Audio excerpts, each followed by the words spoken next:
Hello, and welcome to the Brain Scratch segment brought to you by Yap Central.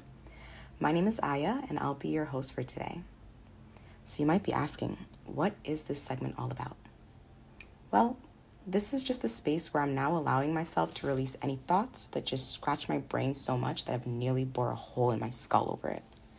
I don't like ruminating on things. It leaves an icky feeling in my chest, and I don't like icky feelings. Unfortunately, oftentimes when I'm reading books, I tend to overthink things to the point that my head will start spinning. So as an attempt to release those thoughts, I intend to simply share what I'm learning in the hope that if you've ever been stuck in your thoughts like me about any topic, we can discuss it here. Another reason I wanted to do this is because I have a vague recollection of being younger and being told that I was quiet. But I think I might have been gaslighting myself because at my big age, I don't think I've ever shut the fuck up a day in my life. However, that caused me to reflect on two things, and I realized something. The first thing was I was probably talking to myself out loud 9 out of 10 times, so I really was never talking to anyone. It was just likely that my thoughts were trying to make sense of themselves out loud when I was in my room by myself. And that made me realize that I have always been my own main best friend, and that's a beautiful realization. The second was the best way for me to silence those disorganized thoughts was to essentially write them down and then analyze them. But unfortunately, that's no longer enough for me. I now need to talk about it because the things that I've learned have changed my life. And I'm not a greedy person, so I really also wanted to make sure that if there's anyone out there who might be able to relate, that this would be a safe space for them to also purge their thoughts too, or at the very least be able to make sense of them. And within a few months, I was able to regain some of the confidence that I'm sure I had growing up, but had since escaped me due to the unresolved insecurities that honestly had nothing to do with me specifically, but rather the projections that people had placed on me because, to be honest, I was not very good at articulating myself. So these videos have been helping me do that.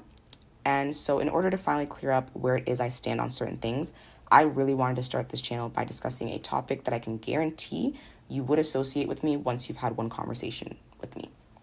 And that topic is philosophy. If you know me and you know me to my core, you know I'm a why-ass bitch, to the point that my mom herself has told me that she would stress whenever I would utter the words, "I have a question." Simply because she knew no matter what answer she gave me, my follow-up would be, "Why's that?" Make it make sense. That said, rediving into philosophy this year had added 3 more realizations. The first being, my level of understanding is determined by my understanding of the foundations of any concept. For example, it's not enough for me to know that the moon controls the tides. I need to know the reason why it's only the moon that can control the water so strongly. And then my follow-up question would be, considering that we as humans are made of 75% water, why is it that no one believes that the moon's phases can impact us without a realization?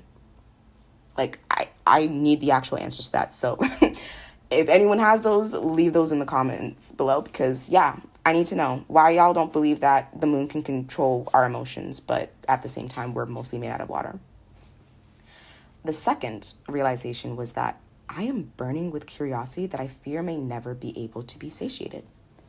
Not because I can't be satisfied with one answer, but rather I like to see how one answer can connect us to another question that may fit into another realm of understanding that I already have. In essence, I love making connections between the lessons I've learned and then testing them out in real life. Sometimes. Because sometimes there are answers you don't need to know. And just use that tip very sparingly, is all I'm trying to say.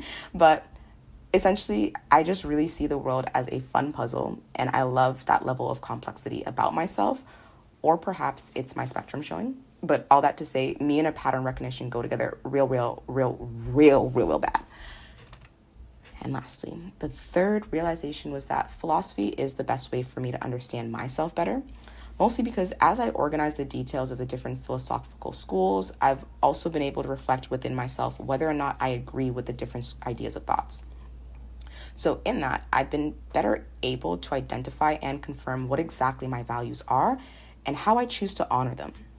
But even more than that, I was able to kind of dissect how my life outside of myself also reflects those values. As in, if I say that I value honesty, do I honor that by ensuring that I am both honest with myself as well as others? Am I able to be honest with people who aren't even close to me?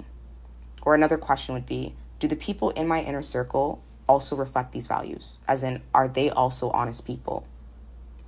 At the end of the day, as much as I've tried to deny it, you really are the company you keep. In the last few years, I've had to look within myself to see if my surroundings were truly reflecting my inner core. And to be honest, it wasn't. So thanks to philosophy, I've been able to now clarify within myself what I value, and it's made me more confident in how I choose to express those values. I won't go into all of them, but I will only talk about the main 4 that I feel apply to how you should be studying philosophy, and more importantly, what you should embody before trying to engage with any of my educational content. So those values include growth. For me, growth means highlighting your glow while nurturing your shadow. At the end of the day, part of what people are always saying is you need to heal your inner child. But I found out that you also need to heal your inner teenager, because they're rebellious as hell. So when you're acting in ways that you don't really reflect how you are as a person, you now need to nurture that inner child or that inner teenager to see what it is that's making them act out. So you need to understand how growth works for you and then be able to implement that when you realize there's some changes you need to make. The second thing is adaptability. At the end of the day, the only constant in life is change. Every day you're going to experience a change that you might not be expecting or you might not want. So you need to be able to bounce back. You don't got to bounce back right away, but you need to know that you have the proper resources, a good safety net, and enough to know that when challenges come your way, you're not going to let them trigger you to the point of inaction.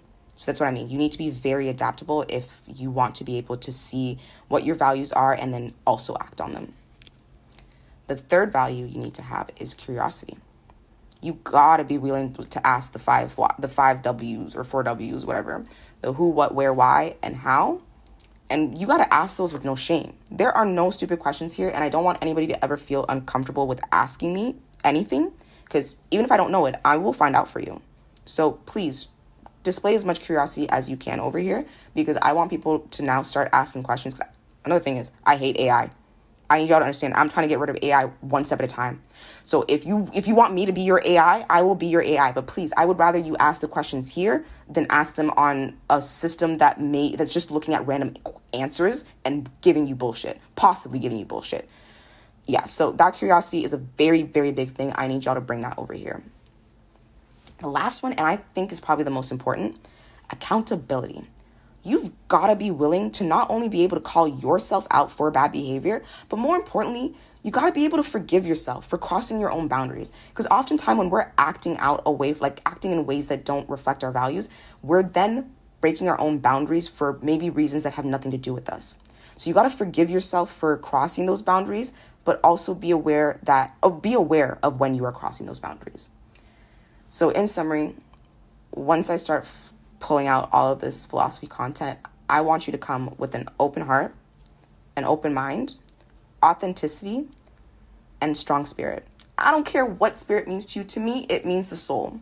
It means whatever drive you have inside that's going to keep you going. Whatever is going to help you find your why. So bring that spirit here, act on it with authenticity, and just make sure you keep an open heart and an open mind.